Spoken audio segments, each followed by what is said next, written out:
सभी विद्वान गणों को मेरा पुनः नमस्कार। आज हम प्रवीण पाठमाला के पाठ 2 मिट्टी की गाड़ी इसे रीड आउट कर रही हैं।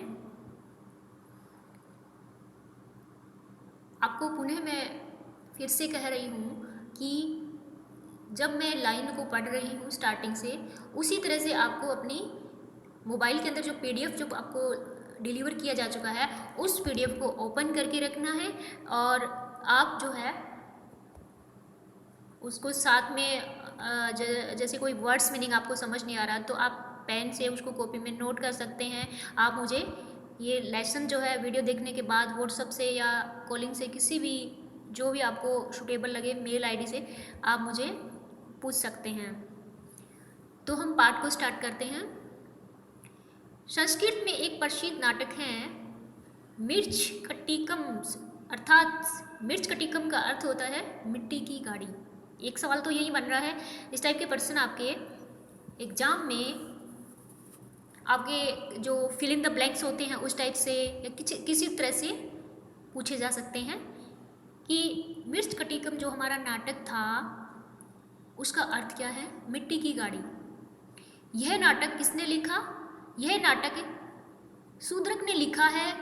इस नाटक में समाज की अच्छाइयों और बुराइयों को इस प्रकार दिखाया गया है कि वे आज भी विश्वसनीय लगती हैं। नाटक का नायक चारुदत्त हैं।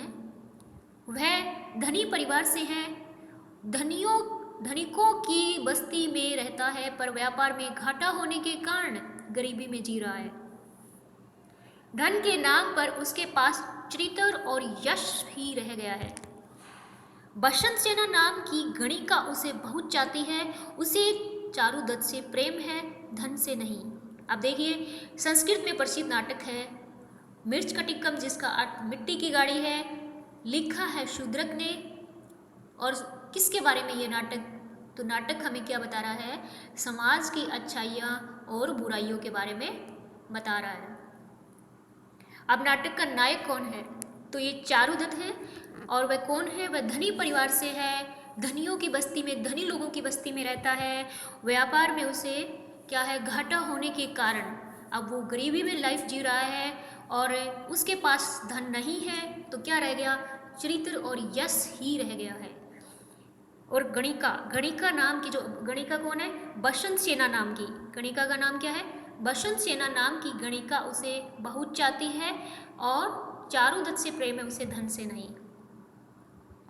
मैं थोड़ा इसको जूम करती हूँ। हाँ, देखिए पैराग्राफ 3 हम पढ़ रहे हैं अभी।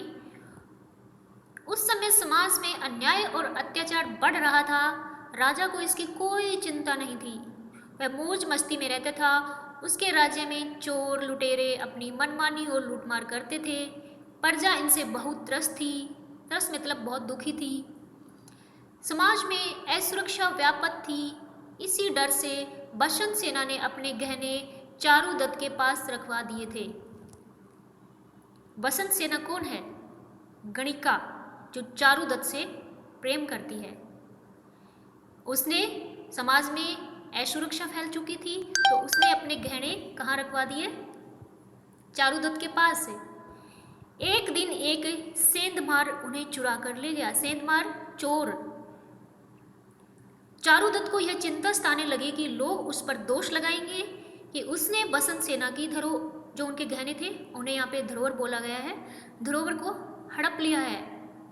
चारुदत्त को इस अपना अपमान जो उसको खुद ही फील हो रहा था, उस अपमान से बचाने के लिए उसकी पत्नी देवता ने अपना बहुमूल्य हार बसंत सेना के पास भेज दिया। इस बीच चोरी हुए आभूषण वापस बसंत सेना के पास पहुंच गए।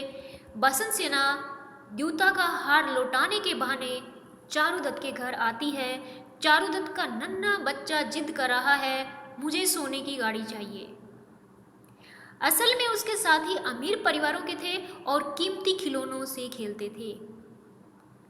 चारुदत्त के पुत्र को मिट्टी की गाड़ी से बहलाया जाना उनकी व्यवस्था थी। बसंत सेना इस बात से दुखी होती है और बच्चे की गाड़ी को अपने आभूषणों से भर देती है। लौटते हुए भीड़ भाड़ में रथ बदल जाने के कारण बसंत सेना निर्जन स्थान में जा पहुंचती है। राजा के साले राजा के साले शंकर को चारुदत्त से ईर्ष्या है, क्योंकि बसंत सेना चारुदत्त की प्रेमिका है और वह भी बसंत सेना को चाहता है।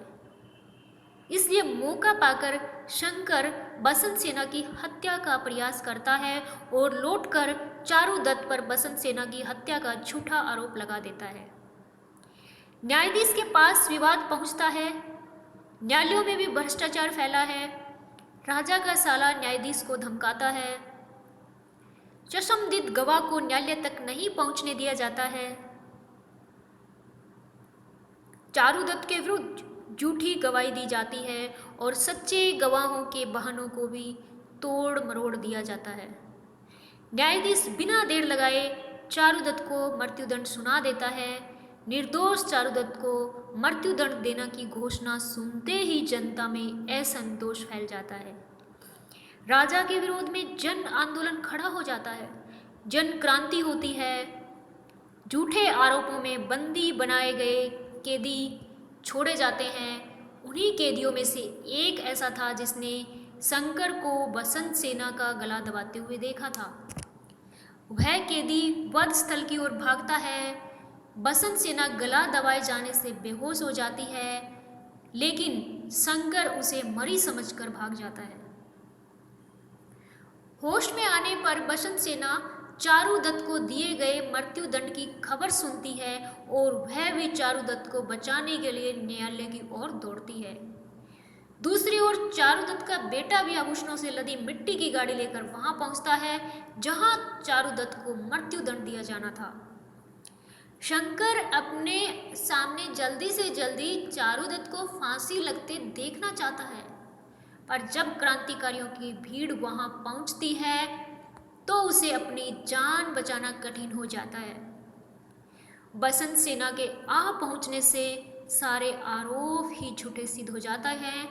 उस क्रांतिकारी राजा को अपदस्थ कर देते हैं और चारुदत्त को छुड़ा लेते हैं। अंत में प्रजा ऐसे व्यक्ति को अपना राजा चुनती है जो योग्य और न्यायप्रिय होता है। विधाता की विडंबना देखिए कि जिस बसंत सेना का शंकर ने उसे मरा समझ के छोड़ के और जो चारुदत्त है उस पर जलते हुए वध की बात करता था, या वध करके ही वो सोचता है कि मैंने उसको मार दिया है और चारुदत्त पे झूठा आरोप लगाता है। लेकिन इस जो पूरे नाटक में हमें दिखाया गया है कि जैसा हम करते हैं वैसा हम लाइफ में हमें उसका फल जरूर मिलता है। चाहे शंकर ने कितना ही छल किया होगा, बसंत सेना जो है और अपनी जो चालाकी से वो क्या है चारुदत्त को मृत्युदंड भी दिलवाना चाहता है, लेकिन चारुदत्त एक सच्चा इंसान है और विधाता उसे भगवान उसे बचा लेता है और प्रजा उसे ही अंत में अपना राजा चुनती है।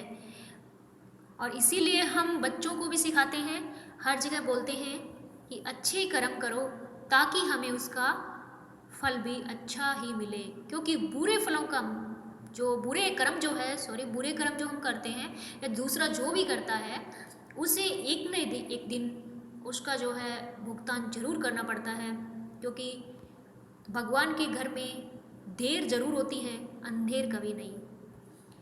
इसी के साथ ये वीडियो मैं यही क्लोज कर रही हूँ। इसमें भी शब्दार्थ दिए हुए हैं, पर्यायवाची शब्द दिए हुए हैं, विलोम शब्द दिए हुए हैं, कुछ बोध जो है प्रश्न दिए हुए हैं। ये आपको पढ़ के आना है, वापस एक बार लेसन में जो हमारा पार्ट है उसमें देखना है, और हमारे नेक्स्ट वीडियो के अंदर हम जो है इन सब पे डिस्कस करेंगे।